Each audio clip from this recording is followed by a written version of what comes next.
meeting. My name is Councillor Paul Alexander, and I will be chairing tonight's meeting. The meeting is being broadcast live on the Council's YouTube channel. If I lose connection, Councillor Wesley Harcourt will take over for me. I'd like to remind all participants of a few housekeeping points. Please keep your microphones muted unless you're speaking. Please keep your camera turned on when you speak at the hearing. Please note the chat function has been disabled. If parties wish to add any additional information other than at their allotted time to speak, they must use the raise hand function so they are not missed. I also ask that members keep their questions and comments brief and to the point. I now move to item 1 on the agenda, apologies for absence. No apologies for absence have been received. Item 2, declarations of interest. Do members have any declarations of interest? No, Chair. Item 3, J&B. Oh, sorry, Chair. You missed my raised hand. It's not a declaration of interest, but I think in the interest of transparency, I should say that I live about 5 minutes walk away from the premises here, and I have used it to buy newspapers, birthday cards, etc. I have no other involvement with them, and I don't see that that is being a disqualifying interest. Thank you anyway, Councillor Harcourt. I'll now move to item 3, J&B Food and Wine, 143 Askew Road, London, W12 9AU. I'd like to ask everyone participating to introduce yourselves as I call you. We should have with us Mr. Surinder Panchal, the applicant's representative. Are you present?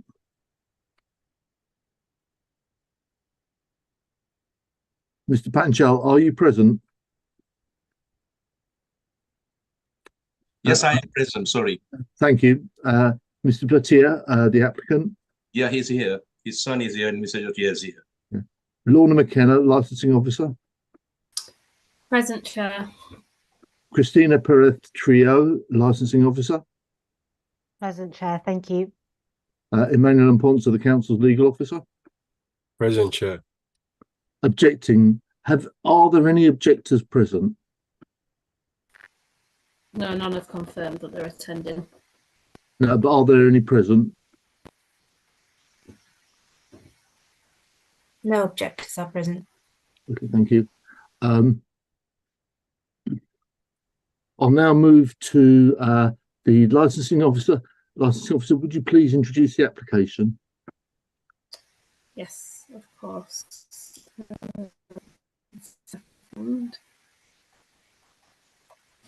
On the 23rd of November 2023, Personal Licence Courses UK submitted an application on behalf of Mr. Subir Singh Bhatia, the applicant, for a variation to the premises licence in respect of the premises known as J&B Food and Wine, 143 Askew Road, London, W12 9AU. The premises currently benefits from a premises licence which permits the following licensable activity: the sale of alcohol off the premises only, Monday to Sundays from 10 AM till 9 PM. The current opening hours of the premises are 6:30 AM till 9 PM. The applicant has applied to extend the hours for the sale of alcohol off the premises only, amend the closing hours as outlined. So the licensable activities to vary is for the sale of alcohol off the premises only, Monday to Sundays from 8 AM till 11 PM, and the proposed opening hours, Monday to Sunday from 6:30 AM till 11 PM. The applicant has also proposed a number of additional steps to promote the 4 licensing objectives if the application is granted. The application was advertised in line with the Licensing Act 2003, and during the consultation period, the licensing section received 4 representations objecting to the license application from local residents. On the 22nd of December 2023, the licensing section received comments from the applicant's agent, and which was emailed to all objectors to confirm the timings that were being applied for. Following this email, 1 representation was withdrawn. Thank you, Chair. Thank you. I'll now as there are no objectors present, I will now move to the applicant. Can I ask the applicant to speak for up to 5 minutes, please?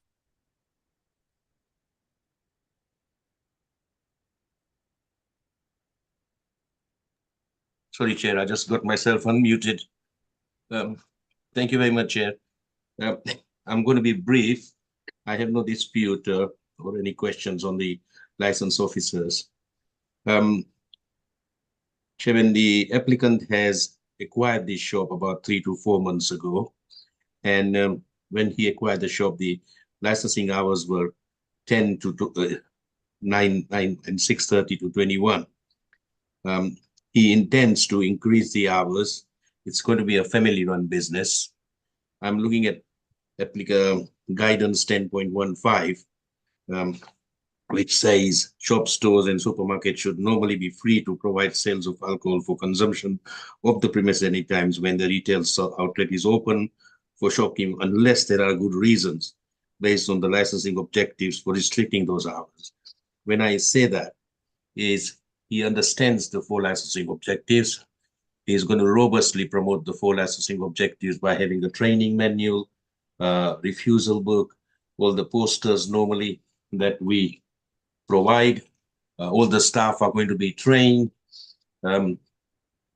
Chairman, and there was a test purchase carried out during my client's requirement of the premises, which is selling alcohol at the moment at the hours that they have, and a test purchase was passed.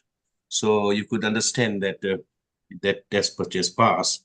He understands the 4 licensing objectives. Negotiations were held during the process of the application.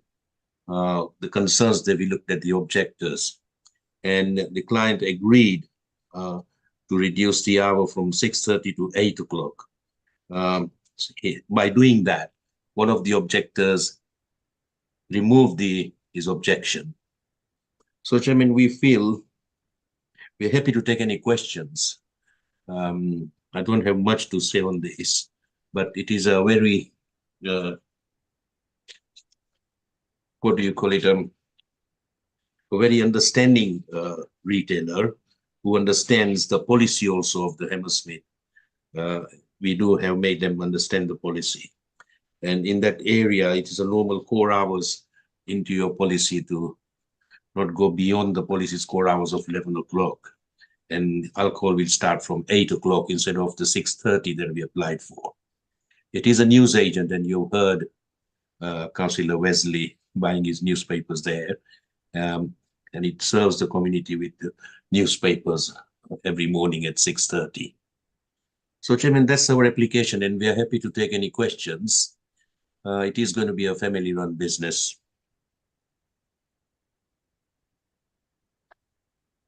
Have you finished? And would Mr. Yes, sir, Chairman, like yes. anything? Okay. I'll now move to the committee, and can I ask each committee member to ask questions of any party about the application and issues that have been raised at the hearing, please. Councillor Stanton. Thank you, Chair. Can I just start off by apologising to the meeting? I have a dimmable LED light, which ever so often takes it into its head to start flashing. So if I turn the camera off at any stage, just because I'm just giving it a kick. So my apologies for that. I only have one question really, which is just concerning the hours and the change. The application that we have here says proposed opening hours 6:30 till 11 o'clock. That's fine, but it says a sale of alcohol off the premises only from 0800 to 2300. And Mr. Panchal, you've just referred to a change in the hours applied for. Can I just get clarification on what the original application was and what the hours applied for are now? Because from what I can see, they haven't changed. Yeah, if you look at your bundle, page 13 of your bundle, and you will see the license, which the premises already has a license. Yes. And if you look at those hours there, sale of alcohol is 10 o'clock to 9 o'clock in the evening, Monday to Sunday, and opening hours are 6:30 to 9. So we've put a major variation in increasing those hours to go from 8 o'clock Monday to Sunday to 23 hours, which is according to the policy of. If I can stop you just for 1 second, I'll be honest, I believe I am actually clear on what the hours are that are being requested. Yep. What I'm not clear on, and correct me if I'm wrong, the hours that are being requested are 8 o'clock in the morning till 11 o'clock at night for the Yep. sale of alcohol off the premises, and the opening hours are from 6:30 until 11 o'clock. Yep. Yeah. But you mentioned, and there's been some mention in some of the representations that are in the pack, that the time that has been requested was changed subsequent to your initial submission of this application, which is what I thought you had just said, or maybe I'm misunderstanding. I'm really, as I say, I'm not, it's just so I understand exactly what the process has been with the application. Or let me rephrase it. Can you confirm that the times that you requested in this variation are the times that you are asking for now? Yes, that's correct. Yeah. If you look at the application page 24, and when we put the application in, it says 8 o'clock to 23. That's fine. That was purely a matter of clarification. In which case, thank you very much, Chair. I have no further questions. Councillor Councillor Harcourt, please. Thank you, Chair. Just a couple of quick questions. Firstly, to Lorna McKenna. We heard from the applicant there is a test purchase. Do you know anything about the test purchase, how that went, and have there been any other sources of complaint or anything that you've needed to look into? I'd be best at passing that over to Christina because she's a licensing enforcement officer, so she'll be able to explain the test purchase to yourself. Okay, thanks. You're welcome. Hi, thank you, Lorna. Licensing, we don't have any record of a test purchase being undertaken. That's not to say that it didn't take place, as mentioned by Mr. Panchal. However, it's likely it would have been arranged by the Trade and Standards team, not by ourselves. So unfortunately, we don't have any information on the test purchase mentioned earlier. Apologies. There'd be no other sources of complaint or need for any form of enforcement or anything? No. Okay, lovely, thank you. And a quick question to Mr. Panchal. When did you acquire the premises? About 3 months ago. Ah, right. And who's the license holder? Surbir Singh. It's a family, Surbir Singh. Right. And so that's all up to date and everything, I presume?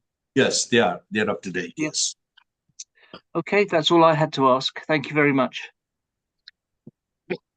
Thank you, Councillor Holson. If I can ask the applicant or Mr. Panchal, if you're able to answer, you mentioned that it's a newsagent's. Do you sell national daily titles in the shop? Yes, they do. Yes. Okay. So you're not just a newsagent by name. You're a newsagent by profession. Can I ask what the business idea is of selling alcohol sort of from 8 o'clock in the morning? Do you expect there'll be a lot of business? And obviously we've heard from several local residents who are concerned about about alcohol being sold at that time in the morning. Yes, Chairman, from my experience and from experience of the past newsagents who now are going back to getting the off licenses, reason being people pick up the newspaper and pick up a bottle of wine on their way. Some people doing the night shifts coming down in the morning to pick up a bottle of wine or something in a newspaper to go home. And that is where the alcohol sales are created. It is not for street drinkers or that kind of people. Does anybody else in the vicinity sell alcohol from 8 o'clock in the morning? There are quite a few shops around. And I think if you look at the bundle on page 33, there is a list of shops around start at 8 o'clock in the morning. One of them is 7 o'clock in the morning, 7 to 9, 7 to 10. So there are. Could you tell me which shop that is that's selling at 7 in the morning? There's one here is burnt provisions, 163 SQ Road. Sorry, I think you might be That's- confusing the recorded music license rather than the sale of sorry. alcohol. Yeah. Sorry, the Sainsbury's is at 9 o'clock to 11 o'clock, 7 days a week. Again, Atlas Foods is at 8 o'clock to 11 o'clock, right through Monday to Sunday. The Sunday is 22:30. So if you look at the bundle, Atlas Foods, 126 SQ Road, is 8 o'clock to 11 o'clock. So yeah, so it's okay. Yeah, that's Monday to Saturday, and then on Sundays they don't sell alcohol until 10 in the morning. Yeah. Okay, and you said Sainsbury's are the other Yeah. ones, and That's correct, Chair. can you tell me roughly whereabouts on the list it is? Oh, it's okay. I've got it. So okay. So Sainsbury's sell that it says on my list. It says from 9 o'clock, not 8 o'clock. Yeah, mine also says, sorry, Chair, it says 9 o'clock. Yeah. So Because they open on 9 o'clock. But we open it, this premises is going to open at 6:30 because of the national newspapers. but you're asking for an alcohol license from 8 o'clock in the morning. 8 o'clock, yeah. And just 181 is the Sainsbury's. And you just look at Atlas Foods, which is 126. Yeah. That is 8 o'clock to 11 o'clock. So it's just one other, isn't it, that's selling from 8 o'clock in the morning? And there's another one, 98 SQ Road, which is again 8 o'clock to 11 o'clock. Right. Okay. Thank you for pointing that out. Okay. I don't have any further questions. Does anybody else from the committee have any further questions? Okay, then. If there are no further committee questions, so we'll come to the summing up. Can I ask the licensing officer, Lorna McKenna, if she'd like to sum up? Nothing further to add, Chair. We have no objectors. I can give the applicant 3 minutes to sum up, please. Thank you very much, Chair. I've just said enough on my presentation. I have nothing much to say, but we'll make sure that 4 licensing objectives are robustly promoted, matters are in place. And I just like to make a small comment that the test purchase was carried out by the trading standards, and there was a written letter given to the client of pass of the test purchase. So that's all I have to say, Chair. So you've got nothing further to say. So in that case, I'll move on to the next part of the hearing, which is the deliberations. The committee will now retire to take its decisions in a separate room. You're welcome to remain in the meeting to hear the committee's decision. However, this may take some time. If you don't want to wait, a summary decision will be published on the council's website tomorrow morning. Can I ask members to turn off their video, mute their microphones, and join the private teams meeting for deliberations, please? Could we remain in the, sorry? Yes, you may remain in the room.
Councillor Alexander, if you're ready, you can.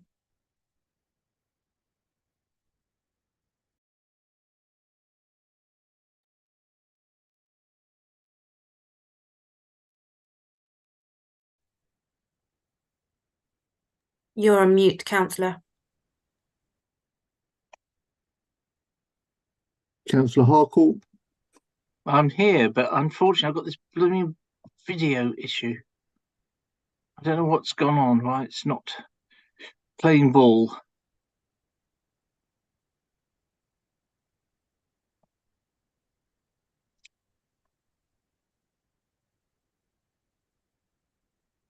Will you be happy to be sound only?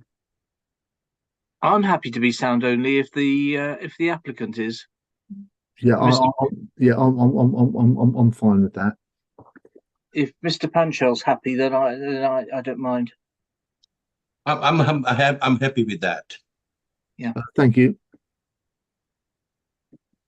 Okay, if you can, everybody, if you can mute your microphones, please.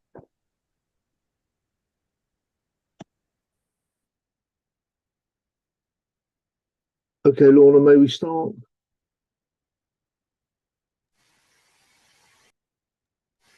Yeah, I think you can start, yeah. The summary decision of the licensing subcommittee, 14th of February 2024. JMB Food and Wine, 143 Askew Road, London W12 9AU. The committee has considered an application to extend the hours for the sale of alcohol off the premises and amend the closing hours under the Licensing Act 2003. In summary, the committee has decided, after taking into account all of the individual circumstances of this case and the promotion of the 4 licensing objectives, to grant the application in part.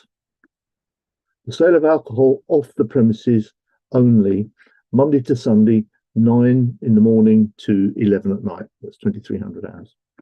The opening hours of the premises are Monday to Sunday, 6:30 to 11. That's 2,300 hours. The license is subject to any mandatory conditions. The license is subject to the conditions volunteered by the applicant in the operating schedule. The license becomes operational with immediate effect. If problems are experienced, then an application for a review of the premises can be made. A copy of the committee's full decision, including its reasons and the full text of the conditions added to the license, will be sent to the parties forthwith. If the applicant or any person who has made a relevant representation is unhappy with the decision, they are entitled to appeal to the Magistrates' Court within 21 days from the date of the notification of the full decision. Licensing Committee, 14th of February 2024. Thank you very much, and I wish you all good night. Thank you very much, Chair. Thank you, everybody. Thank you. Thank you all very much. Thank you. The earliest the second hearing can be heard is 8 p.m. So we'll have to take a bit of a break and resume back at 8 p.m. So I'm just going to put a tile up. Sorry, and we're going to leave now. Thank you so much, Yes. everybody. Thank you. Okay, see you at 8.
Councillor, we've got the applicant and the resident in the hearing.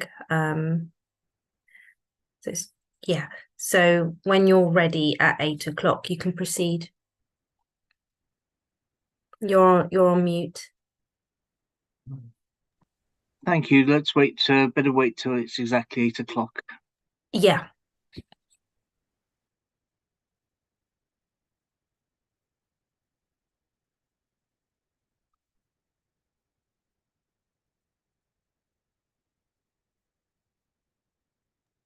That's it. That's it. Hold on. Start video.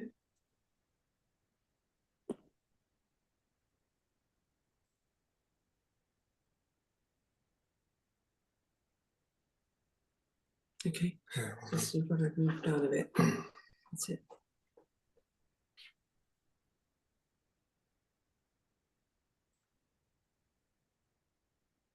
Okay.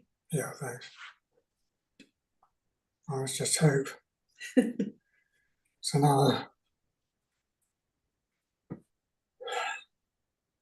At least you got a picture there. that's it. We've got sound.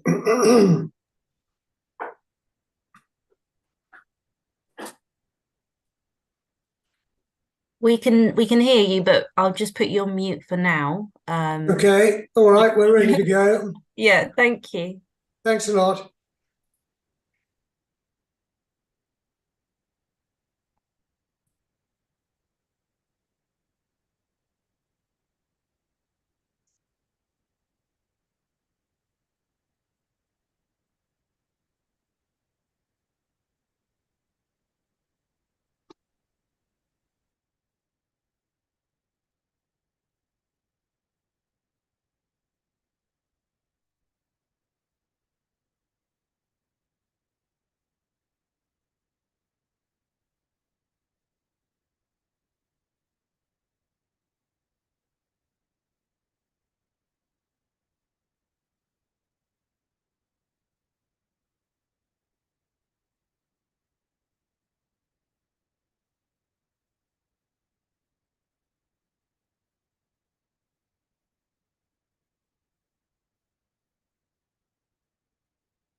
Right, it's turned 8 o'clock. So good evening, everybody, and thank you for coming along tonight. And welcome to tonight's licensing subcommittee meeting. I'm Councillor Wesley Harcourt, and I shall be chairing tonight's meeting as Councillor Paul Alexander has declared an interest in this item and has recused himself from the meeting. I think I should confirm that we have a quorum with 2 councillors present. The meeting is being broadcast live on the council's YouTube channel, and I hope everybody's okay with that. Can I just remind all the participants of a few housekeeping points? Can you keep your microphones muted unless you're speaking? Keep your camera turned on when you speak at the hearing. And please note that the chat function has been disabled. If anybody or any of the parties wish to add any additional information other than at their allotted time to speak, they must use the raise hand function so they're not missed. Can I also ask that members keep their questions and comments brief and to the point? Okay, moving on to item 1, apologies for absence. There's no apologies received. Declarations of interest. Are there any declarations of interest? Not from me, no. Okay. In which case we move on to item 3, which is, Parsons Green Sports and Social Club, 31 Broomhouse Lane, London, SW6 3DP. Okay, I'd like to ask everybody participating to introduce yourself as I call on you. We should have with us John Walsgrove. Evening, councillors. We have John Walsgrove and I'm the solicitor representing the applicant. Thank you. Matt Roper. Good evening, everyone. I'm Matt Roper. I'm the CEO at Parsons Green Club. Lorna McKenna. Present, Chair. Christina Perez Trillo. Present, thank you. And Emmanuel Amponsa. Present, Chair. And he's the council's legal officer. And objecting, we have Tim Thursfield, Mr. Thursfield. Yep. Okay. So before we begin, I can confirm that in addition to the main agenda, there's been a supplementary agenda. That's Supplementary Agenda A, which contains additional information and was published on the 7th of February 2024. The main agenda was also updated on the 8th of February 2024. So before we consider the application today, can I quickly explain the procedure the committee will follow? We're going to hear firstly from the licensing officer, who will introduce the application. Then I'll go to the objectors, and finally the applicant. Usually each party will address the committee for a maximum of 5 minutes. Following the presentation by all parties, the committee may ask questions of any party or other person present at the hearing. Except committee members, no party has the right to ask questions of any other party at any time during the hearing. Excuse me. Following the presentation and questioning, each party will be allowed a maximum of 3 minutes to sum up their case or representation. The committee will then retire for deliberation, and upon its return, I shall announce the committee's decision. So, moving off, can I ask the presenting officer, or the licensing officer, Lorna McKenna, to introduce the application? Yes. On the 6th of December 2023, John Gorton Partners submitted an application on behalf of the Parsons Green Sports and Social Club Limited, the applicant, for a new premises licence in respect of the premises known as Parsons Green Sports and Social Club, 31 Broomhouse Lane, London, SW6 3DP. The applicant operates the premises as a private member sports and social club which offers exclusive supporting facilities and event space. The applicant has sought the following licensable activities: the exhibition of films both indoors and outdoors, Mondays to Sundays from 10 a.m. till 11 p.m. Mondays to Saturdays 10 a.m. till 11 p.m. and Sundays 10 a.m. till 10 p.m. The performance of live music, indoors only, Fridays and Saturdays from 2300 hours till 1 a.m. The playing of recorded music, indoors only, Fridays and Saturdays 2300 hours till 1 a.m. And anything similar to live music, recorded music or dance, both indoors and outdoors, from Sundays to Thursdays from 12 midday till 11 p.m. and Fridays and Saturdays from 12 midday till 11 p.m. Anything similar to live music or recorded music, indoors only, Fridays and Saturdays from 2300 hours till 1 a.m. The provision of late night refreshment, indoors only, Sundays to Thursday, 2300 hours to 23:30, and Friday and Saturdays from 2300 hours till 1 a.m. The sale of alcohol on the premises only, Mondays to Thursdays, 11 a.m. till 11 p.m, Fridays and Saturdays, 11 a.m. till 1 a.m, and Sundays from 12 midday till 2300 hours. The proposed opening hours for the premises are from Sundays to Thursdays from 6 a.m. till 11:30 and Fridays and Saturdays from 6 a.m. till 1:30. The applicant also will have proposes non-standard timings for all permitted licensable activities and licensable hours, and the opening hours is the premises may remain open from the terminal hour on New Year's Eve through to the commencement time on New Year's Day. The applicant and the premises already does benefit from a premises license at the proposed address under the license number 2020/00885/LAPR. Within the current application, the applicant is applying to extend the license plans to cover the whole of the premises and make modifications to the current licensable activities, and proposes to surrender the current license if the application is granted this evening. The applicant has proposed a number of additional steps in the applicant's operating schedule to promote the 4 licensing objectives if the application is granted. The applicant has proposed the following condition, which is worth noting, that the external areas will cease to be used at 2300 hours Monday to Saturday and 2200 hours on a Sunday. The application was advertised in alignment with the requirements of the Licensing Act 2003. The licensing section during the consultation period received 9 representations from local residents objecting to the license application being granted. Further to the main agenda, the supplementary agenda item 8 was published on the 7th of February 2024, which has been circulated to all parties. This included the agent's confirmation of what is being applied for and the operations of the business. It is worth noting in this document, it is noted that the licensable activity, anything similar to live music and recorded music and performance of dance indoors and outdoors, this aspect of the application has been withdrawn. Thank you, Chair. Thank you very much. Can we now hear from the objectors? Mr. Thursfield, you have up to 5 minutes to make your points.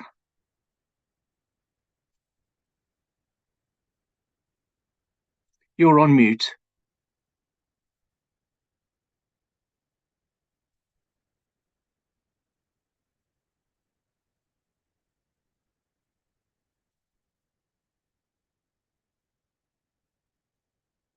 Can you unmute, Amrita? I've asked them to unmute. Can you hear me? Yes, I can hear you now. Yeah, sorry about that technical No problem at all. We all have that problem, don't worry. Right, we live backing onto the Parsons Green Club in Daisy Lane, and our boundary, our garden, is within 15 metres of where the club erects marquees or yurts, and this is where they have their outdoor functions. And when they do, we had 2 last year, the noise is absolutely intolerable all through the afternoon. We can't sit in our garden, we have to have our windows closed. We've complained to the club and nothing ever happens. There's shouting, there's noise, the MC and the DJs, it's just noise pollution. The decibel level is unacceptable. The supply vans also come up the side of our property. This caused extra pollution. And as I said, we had 2 parties last year. They set up these huge marquees or yurts, and they're just totally inconsiderate on the noise we receive. And they're just turning the club now into a discotheque. It's meant to be a sports club.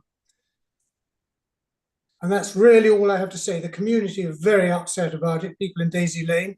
Also, there's a community garden that's about to be formed next door to the nursing home. People are going to be sitting out in this community garden, and the community garden is probably 3-4 metres from these tents. And that's really all I've got to add. Okay, thank you very much. Thanks. Okay, in that case, can I turn to the applicant? So you have 5 minutes. I don't know, you, Mr. Roper, Mr. Walsgrove, are you both presenting or one or the other?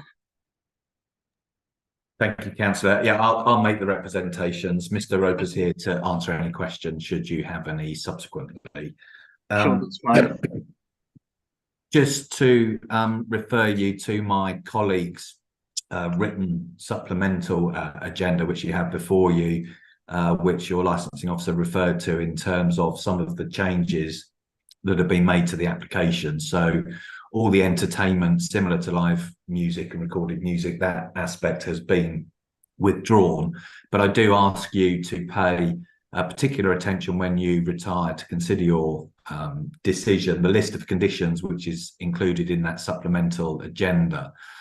You just heard from Mr. Thursfield about the anxiety of local residents as to whether this club is changing in its nature and character, and obviously I can confirm on behalf of Mr. Roper and the club that it's not going to, and indeed we've offered conditions there, the first 2 conditions about it being ancillary to the use, continued use as a sports and social club. So I would hope that that would reassure everybody that this club is going to continue in its current format as it has done for the last 150 years or so. Do read through that document again. Obviously, I only have 5 minutes to speak, and so it is important that you consider all of the information that's contained within it. I think the most important point that I would like to draw to your attention in the presentation is the fact that none of the responsible authorities have raised any concerns about this application. And I say this for Mr. Thursfield's benefit rather than yours as an experienced committee, that under the Licensing Act, the Secretary of State is permitted to provide guidance to local authorities under Section 182. And that guidance clearly says that where issues of crime and disorder and nuisance are concerned, you should look to the advice of those with the expert views. So in relation to antisocial behaviour and crime and disorder, the police, and in relation to noise, nuisance, the environmental health officer. So obviously we're here as the applicant saying we don't believe we've caused a particular nuisance in the past. We've had a license for a very long time. And of course, if you grant this new license where we have taken into account the residents' concerns, you know, nothing untoward would happen. And of course, you've got the resident there saying, well, from his experience, there have been issues in the past. Well, I ask you to effectively attach weight to the expert views of the police and environmental health. Had they got concerns that the grant of this application was going to have an adverse impact on the 4 licensing objectives, then they would have made a written representation to you. They would have brought their concerns to you. You're obliged to take into account the Section 182 guidance, and you're obliged to take into account that those are the experts in those licensing objectives. So I'll leave my presentation there. As I say, I ask you to read the material. We have offered a substantial number of conditions which we say address all the potential concerns of residents, and ask you to attach the greatest weight to the objective and expert views of those responsible authorities. And as I say, either myself or Mr. Roper are here to answer any of your questions. And thank you for taking the time to listen to us. Okay. Thank you very much. It's now down to the committee to ask any questions. I'm going to begin by asking Councillor Stanton if you have any questions. Yes, I do. There's actually quite a lot of paperwork involved in this application. Ordinarily, we have more representations and I have longer to marshal my thoughts. So I'm going to ask a couple of questions now, but I may come back with some more. My first question is more of a statement, actually, which is just to note Mr. Walsgrove's comment about taking on board expertise, which of course we do, but if the voices of residents weren't intended to be heard, they wouldn't have a right to speak at these meetings and be represented. So due weight is also given to that. Just more of a statement than anything else. There were in the representations, although not necessarily by people who are here today, a number of references to loud events that took place last year. And this is, I suppose, either to Mr. Roper or Mr. Walsgrove. The inference, or the way I read those representations, was that the events hadn't taken place in previous years. So can you confirm that that is the case? Have you started doing outside events that you hadn't previously done? And if so, were they done on a trial basis? So you're looking to do more of them? Were they successful, that you'll be repeating them? Or were the events that caused, I would say, nuisance, according to the representations, a one-off? Yeah, so let me deal with that first of all, and obviously Matt can add anything he wishes to after my response if there is a need to. So there have been events outside in previous years. They've operated under temporary event notices rather than the license, and you will have read in the application that part of the reason we're applying for a new license is that the club then wouldn't have to submit the number of temporary event notices to have those events in the garden. It is true to say that there was one particular event where the reference to the MC on the microphone, that was an event where it was a team building corporate exercise where I think they were playing a game called the Crystal Maze, which you may have seen on the television, and we accept that that was loud, and I've spoken to Matt about it, and he's said, well, we learned from experience that that's not the sort of event that we can run there in the future. And so you'll have noticed in some of the representations that where one of the residents pointed out that they had previously got in contact with the club and about noise on a particular evening, and that was dealt with and the noise reduced, and then the people moved inside. So I want to stress that Matt has been in contact with residents, would want to keep communication open with the residents, and should they have any concerns, then to contact the club and they will be dealt with. But as far as we're concerned, where there has been an issue, that was dealt with at that time. But Matt, I don't know whether there's anything else you would like to add to that. No, I mean, like you just said, I mean, obviously, I have met some residents and talked about events that we've had in the past, and I've offered my telephone number. So I've assured them that in moving forward that we would actually continue to work in that. If we are causing any noise complaints, we will reduce the levels. Thank you. I mean, it's always easier to, it's less easy to turn down a noise than it is not to have the noise at all. I hope I'm not misquoting you, Mr. Walsgrove, when you said that Mr. Roper said that that wasn't the type of event that we would want to have again. Might I ask how you would propose to not have that type of event again? I mean, for instance, I don't know whether you, when you sell your event space, whether you effectively sell it kind of as a box, or whether you're actually having involvement and knowledge of the event that's going to be taking place within it. So really what I'm trying to say is, it would appear from, again, if I apologise if I'm misquoting or misparaphrasing anybody, it would appear that there was a general agreement that an event of that nature shouldn't take place. So that being the case, how can we here, either through conditions or some kind of voluntary agreement, ensure that it doesn't take place? Because, and I am going to ask Mr. Thursfield this in a second, it does seem to me that, and maybe it is just that one event, seems to have been kind of disproportionately nuisance making, and not necessarily representative of the general kind of level of either noise disturbance or whatever caused by the club.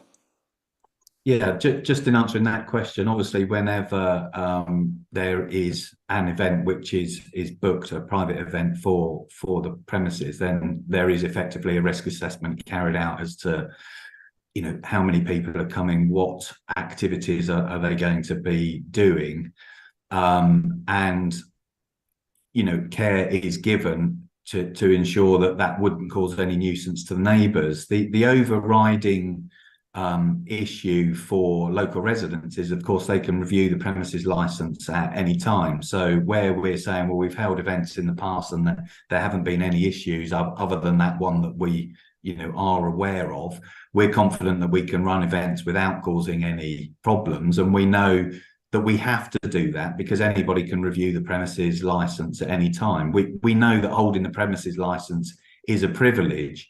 And not only do you have the protection of the Licensing Act with a very quick process of review, but there's also the Environmental Protection Act, and your own environmental health officer has sufficient powers under the Environmental Protection Act were it the case that this club was causing nuisance. But we say that we can run these events, have done without issues, other than that one where the MC on that particular event you know, was, let's just say, overexcitable, and you know, that was managed and controlled. But thank you. Yeah, I think you perhaps overestimate the ease with which a review can possibly take place. But that aside, we are effectively in a review at this hearing now, and were the committee minded to grant the application, what I'm trying to say is there a way, can you think of a way, some wording we can put into a condition that would entrench that kind of event won't happen again into the licence? Maybe you could have a think about that. I'm just going to ask Mr. Thursfield a question, and then if you can come back to me at the end. Because what I'm trying to say is, if a licence is granted, let's have a licence that won't need reviewing, because it's a good licence and it's good for the residents and it's good for the for the business as well. Mr. Thursfield, hello. What I would like to ask you is, effectively, I summarised some of the concerns that I had read in the representations and yourself as well. It does seem to me that in general there was one specific event that has caused nuisance. If you could just give me your impressions. Am I right in saying that? And if I'm not right, can you please correct me? No, can you hear me? Yes, we can hear you. Right, I mean, was that Mr. Walsgrave? Yeah. Were we hearing from Mr. Walsgrave? Yes. Yeah, I mean, does he live in Daisy Lane? Well, I don't think it matters where he lives. If you could I can just tell you, Councillor, you've got it absolutely spot on. He's talking absolute rubbish. We've lived here for 38 years. The club has changed. They never had events like this at all. We had 2 last summer. They were both as bad as each other. The noise was unbelievable. They've never had these sort of events before. We had no warning. We complained to Mr. Roper. Nothing was done. I mean, we're just being fed a load of old baloney here. He's got no interest at all. He doesn't live here. He doesn't have to put it up. Matt Roper told me they had to have corporate events to make money, and corporate events entail a lot of noise, and everything is turned up full blast. It is totally unacceptable. The applicant doesn't even live here. Thank you, sir. Can I just, because it's just important that I have a proper understanding of the situation. Am I now correct in saying that other than 2 events last summer, we've never had them before? Never. So other than those 2, there's no general nuisance from the club? Noise nuisance. No noise nuisance we've never had for the club for 38 years until last summer. Okay, thank you very much, sir. That's very helpful. Thank you very much for putting our case, because I'm afraid Mr. Walsgrave is just... It's a shame you can't put him. A shame you can't put him back on. It's a shame you can't put him back on. Yeah. If you could mute yourself again now, sir, that would be very kind. Mr. Walsgrave or Mr. Roper, Mr. Thursfield has said that there have been 2 events. Do you know which the second one was? Yeah, but I'll answer on that one. I mean, there was an event in June, I presume, that we're talking about. I mean, there were the 2 events that we had, June and in September.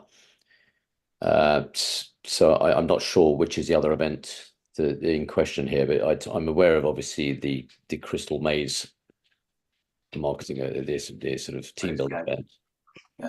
Okay. Well, look. Here's the question then. Really, is how many events of this nature do you have currently planned for this year, and how many would you anticipate being planned on an annual basis? Well, I mean, this is a difficult one to call, because obviously we've obviously been trying to market the venue. It is the way we're going forward now, is to try and look at a supplementary income through events, but it's all to do with the sports side of it all, utilising the facilities.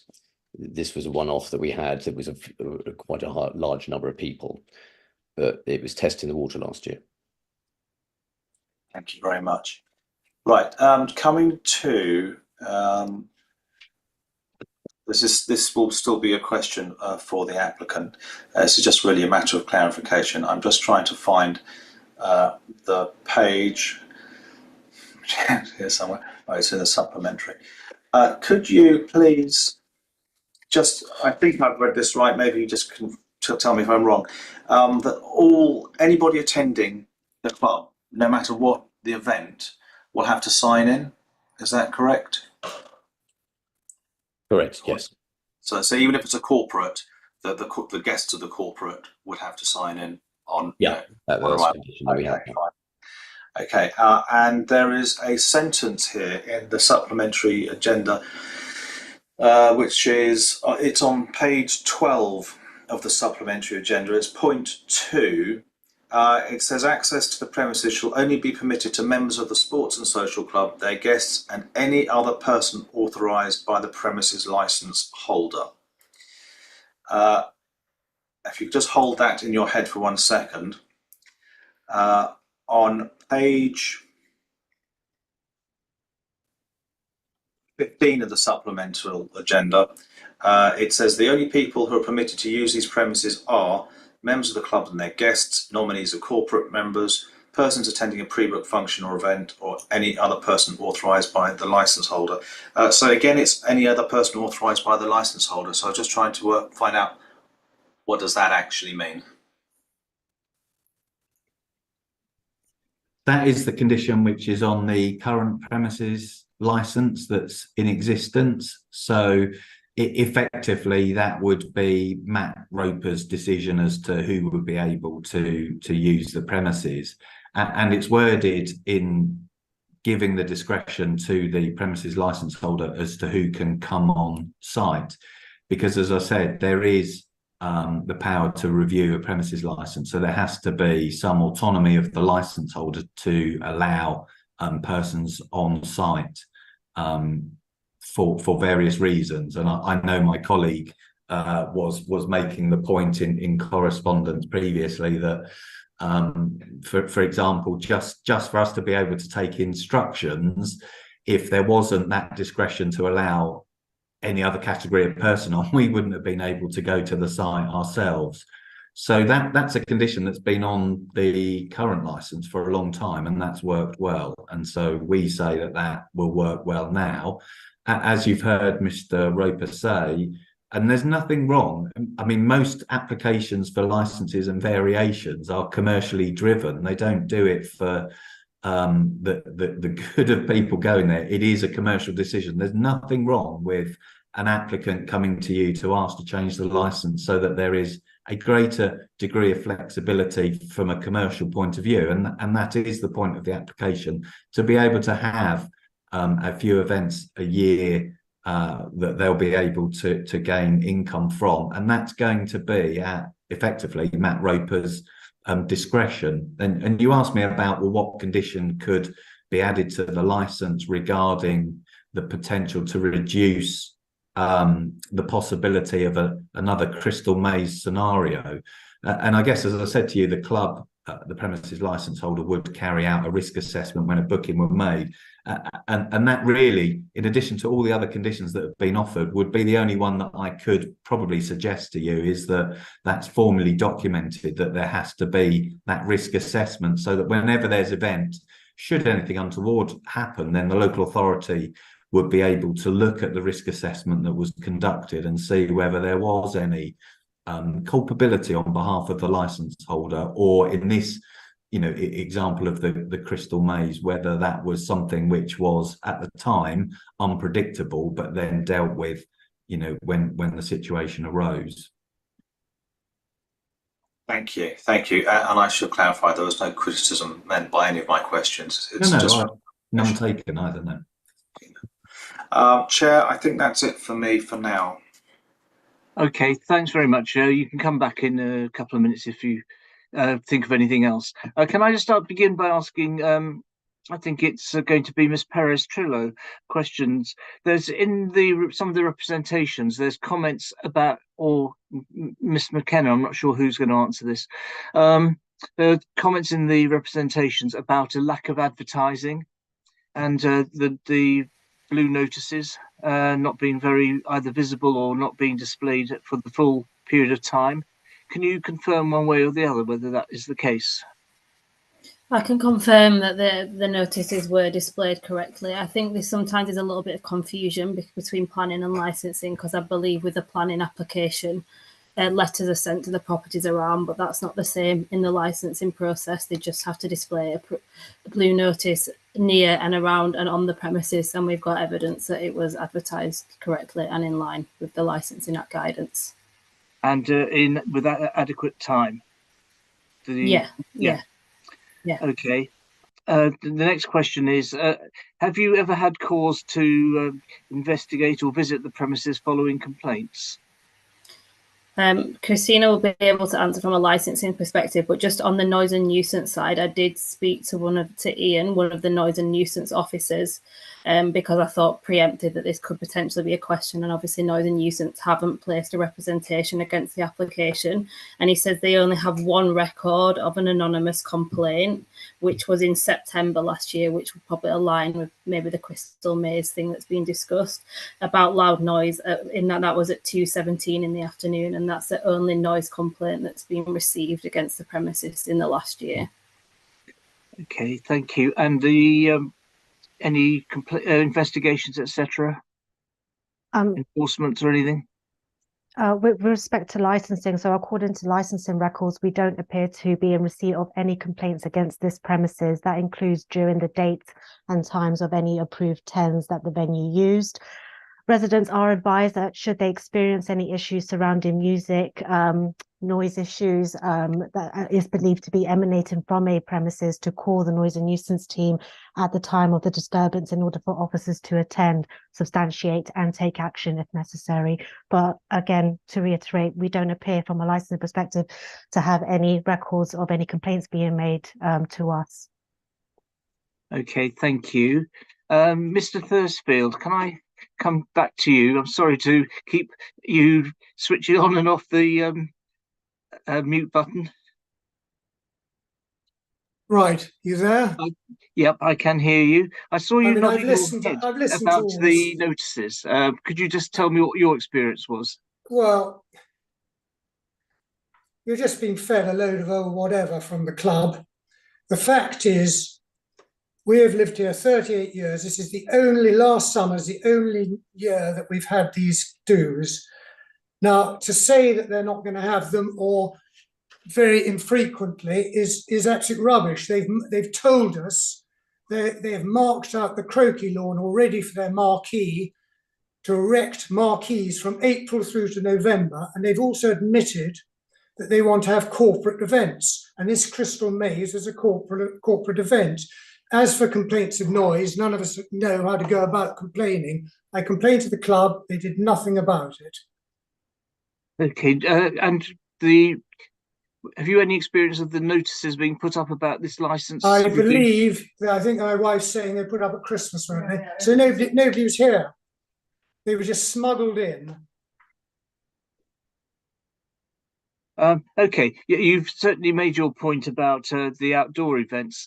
Have there been any issues about noise emanating from indoor events? Haven't got a problem. We're not here to kill the club. We've always been great supporters of the club. When they had problems years ago, and we're going back 20 years ago, people climbing over from the school and damaging the club, we're always there for the club.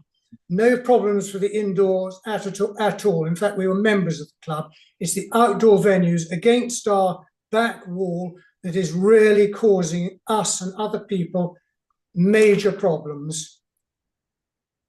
Okay, and there's been no problems with noise, people shouting, or perhaps not being antisocial, people being social as they leave in the evening. Because, just talking naturally and being friendly and so on, being social is actually noisy. Or in fairness, the entrance to the club is in Broomhouse Lane. Yeah. No problems there. The noise of talking and shouting and screaming we get when the marquee is at the back of Daisy Lane, where they put the marquee up. Okay, thank you very much. Mr. Walsgrove or Mr. Roper, I don't know who. You just heard saying that the area for the croquet and the marquee and such like it has been marked out already. Is that correct? Yes. And if so, how many? I can't remember. Did you say how many events you had planned? Shall I answer that? Yeah. So we've obviously marked it out because we wanted to see positions for a different style of yurt. So that's what we're looking at the moment. So yeah, we are looking at a period that we can put a yurt up there, but we haven't actually got any confirmed dates yet because we're obviously waiting for this hearing. Okay, Councillor Stanton, any further questions? I think it's a question. Yes. where in the past we've had hearings and outside noise has been the issue, if I say the noise rather than the event itself, there has, and perhaps one of licensing can tell me if I'm right in this, I'm fairly certain that one of the things that has been suggested is you can get these acoustic barrier fences. Have you considered the use of these at all? As it seems to me that the representations here, nobody is taking against the events per se, it's just the noise from the events. So what remediation have you considered putting in place for the noise? I mean, for instance, I don't know what these yurts are made of, or you know, what sort of sound properties they have, but is there something that can be done to reduce the noise nuisance? Yeah, so when an event is planned, if this license is granted and there is an activity outside, obviously what the client has to be aware of is compliance with all the conditions that we've offered, which do relate to noise management, dispersal, etc., etc. So they have to comply with all those conditions. But as I mentioned earlier, alongside licensing sits the Environmental Protection Act and the requirement to ensure that you're not causing a public nuisance. So whenever they have an event and they carry out their risk assessment, they've got to be alive to the fact of what activities they're going to have. So, for example, in discussing with Matt the use of, because we've applied for films, and films means any recorded picture. So, for example, if they recorded a match at Wimbledon, which they showed later on, that is effectively a film.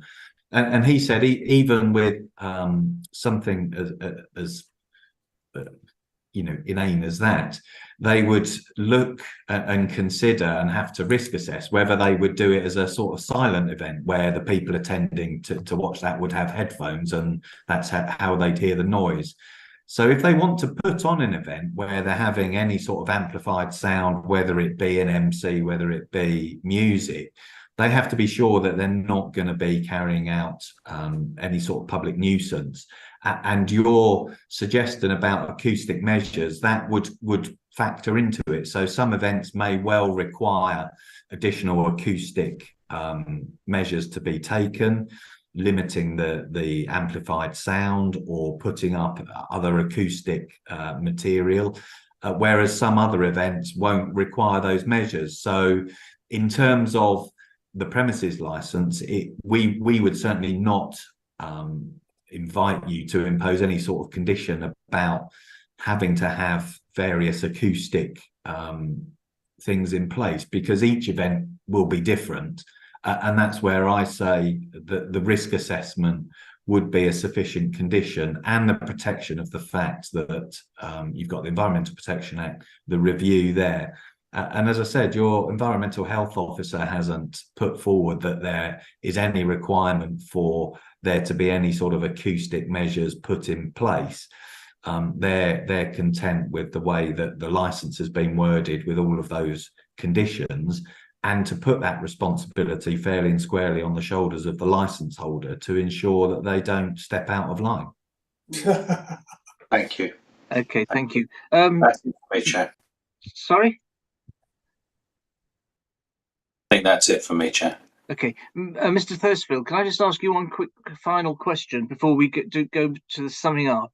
The noise on those two occasions that we've been talking about, what time did it go on till? It went all during the day and it went on to the evening. And to be honest with you, late at night isn't so much the problem, because we close the windows, we put earplugs in and we go to sleep. It's during the day. All during the day when we want to be in our garden, we can't have the windows open, we can't stay in the garden. And can I just make a further, please, Chair, comment about Mr. Walsgrave? I mean, he's talking technical tosh, he's coming up with excuses, he's evading questions. How many events are going to be there? How many events, Mr. Walsgrave? I think we're listening to the answer we're getting, and we'll make a judgment of that as when we're All right, I just wanted him to answer questions. Yeah.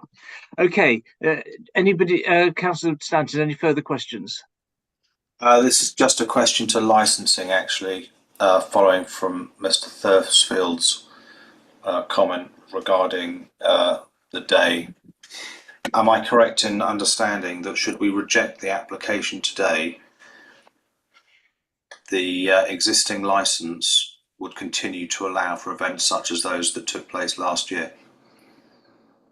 Yeah, yes, that's correct. The existing licence will be in place. If this licence is granted this evening, then the club will surrender the current licence. But if you grant the licence to... What I'm saying is, so whether the licence is granted today, events during the day outside can already take place? Yes. Fine, thank you. Nothing else from me, Chair. Thank you. In that case, I'm going to move, Mr. Thursfield, you'll have a chance to make your comments in the summing up in just a moment. Okay, I'm going to move to the summing up. Can you be as brief as possible, obviously, and you do have up to 3 minutes. So I'm going to begin with Lorna McKenna. Nothing further to add, Chair. Okay, Mr. Thursfield, you have 3 minutes. Can you hear me? Yep. Oh, thank you. I won't take 3 minutes. I'm just going to reiterate that we are not getting any questions answered by Walsgrove and Matt Roper. All we're getting is excuses. How many events? The yurt could be placed in the middle of the Crowcliffe lawns near the clubhouse. Why are they placed against our boundary wall? This is going to affect the nursing home and the communal garden, which is going to be used by all residents of Daisy Lane and Sullivan Court. And the technical tosh Walsgrove's coming up with is absolute. He's just telling us nothing. We're just getting speak. Nothing at all is he telling us. Okay, I do appreciate, I do understand your frustration, but well, we're very frustrated. Could you perhaps refer to him as Mr. Walsgrove? Oh, I see, Mr. Walsgrove. Well, give us some answers, Mr. Walsgrove, instead of excuses and technical tosh. That's all we're getting from him. Okay, thank you very much. If you could turn thank you very much. You could put your mic back onto mute, and then finally over to Mr. Walsgrove, who I presume will be summing up 3 minutes. Thank you, Chair. No technical tosh, just reference to the Act, the licensing objectives and the guidance under the Act, which is not technical tosh. It's all matters that you are obliged as a committee to consider. I know as an experienced committee, you were well aware of all the points I was making, but Mr. Thursfield would not have been. So I was making those points really for his benefit, which obviously he's taken umbrage at, which only trying to assist him in understanding how we're putting our case and the relevant points that you need to consider, which is this, that the responsible authorities have not objected to the application. It's acknowledged in law that they are the experts and that their opinion carry the greatest weight unless there is credible evidence to suggest that their expert views should not be taken into account. And I've heard nothing from Mr. Thursfield nor read anything in the letters from the residents which calls into doubt the credibility of the view of the police officer and the environmental health officer. So in conclusion, overriding all of those expert opinions, you do have the safety net of a review of the premises license, which again, the guidance, you know, says that is the adequate protection for local residents should operators not promote the licensing objectives. We've put forward a very comprehensive application with enhanced conditions to what are on the current premises license. So it's even more regulated than it was before. Conditions have been offered to make sure it continues to be a members club. And the application, as you've heard, is to allow the club some flexibility to allow some corporate events for commercial reasons, which should not be criticised. That is a perfectly valid application to make. They will ensure they promote the licensing objectives and don't cause a nuisance to the residents. I'm glad Mr. Thursfield's anger has been principally directed at myself, because obviously Mr. Roper will continue to speak with the residents in the future, no matter what your decision, because obviously they've got a licence there, so he's still going to have to engage with them and work with them. And I can just assure the committee members that he will do so. And thank you for taking the time to listen to this application. Thank you very much. Okay, the committee is now going to retire to take its decision, and we're going to move into a separate room. You're welcome to stay in the meeting, obviously, to hear the committee's decision. What I can't tell you is how long it's going to take for us to reach that decision. It may take a little time. Very rarely do we ever reach a decision in a couple of minutes. So it's up to you if you want to wait. If you don't want to wait, a summary decision will be published on the council's website tomorrow morning.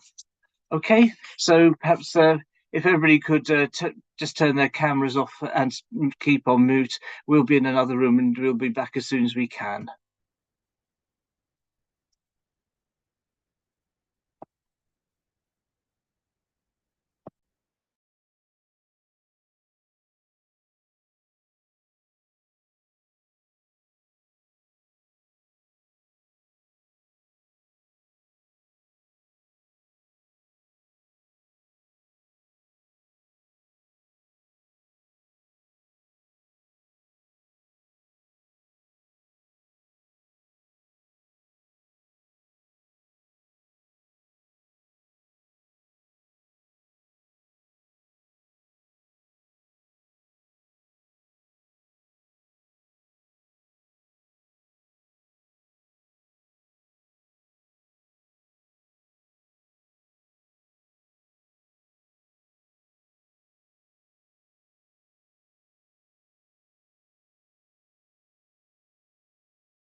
Does somebody normally notify Amrita? Yes, Chair, I've notified them. All Yeah. right, great, thank you. Bear with me 1 second. Thank you.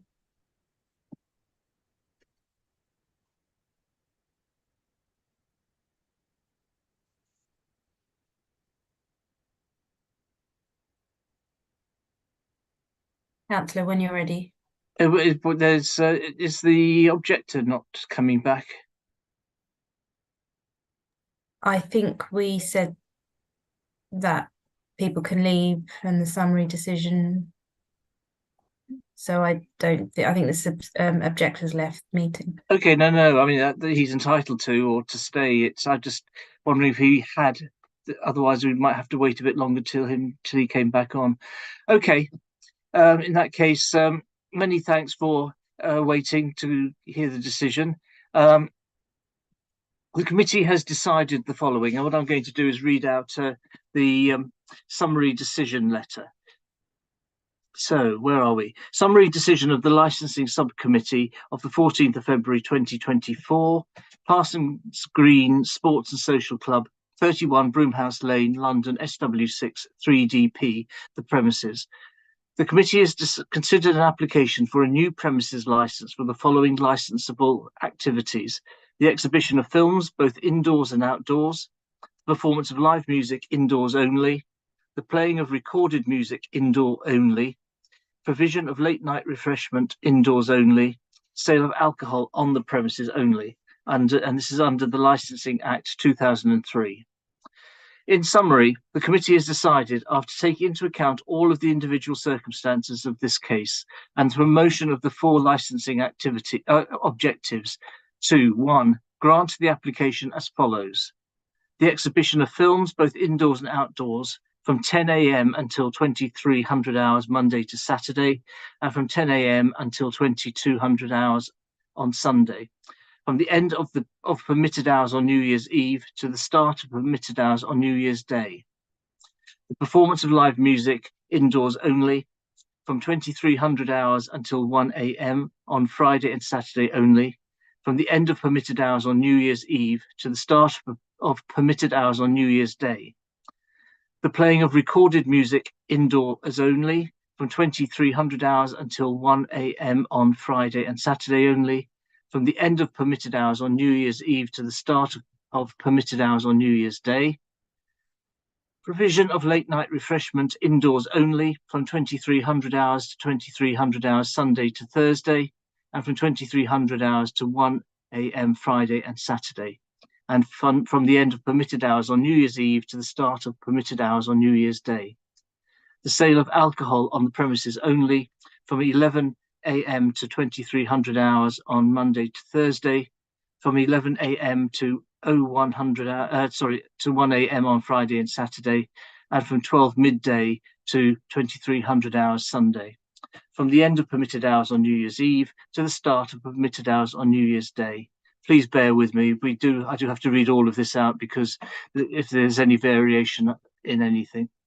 The opening hours of the premises are from 6 a.m. to 2300 hours Sunday to Thursday, from 6 a.m. to 1:30 a.m. Friday and Saturday, and again from the end of permitted hours on New Year's Eve to the start of permitted hours on New Year's Day.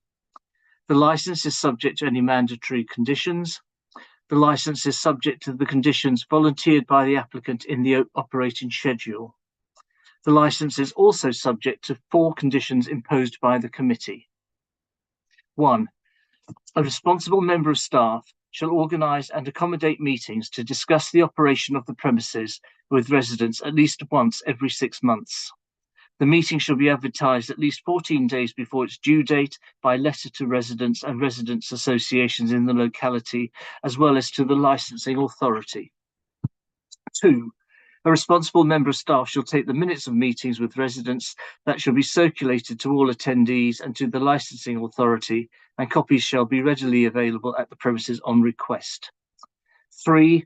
A risk assessment shall be carried out prior to each event held at the premises, and acoustic mitigation measures shall be implemented where appropriate.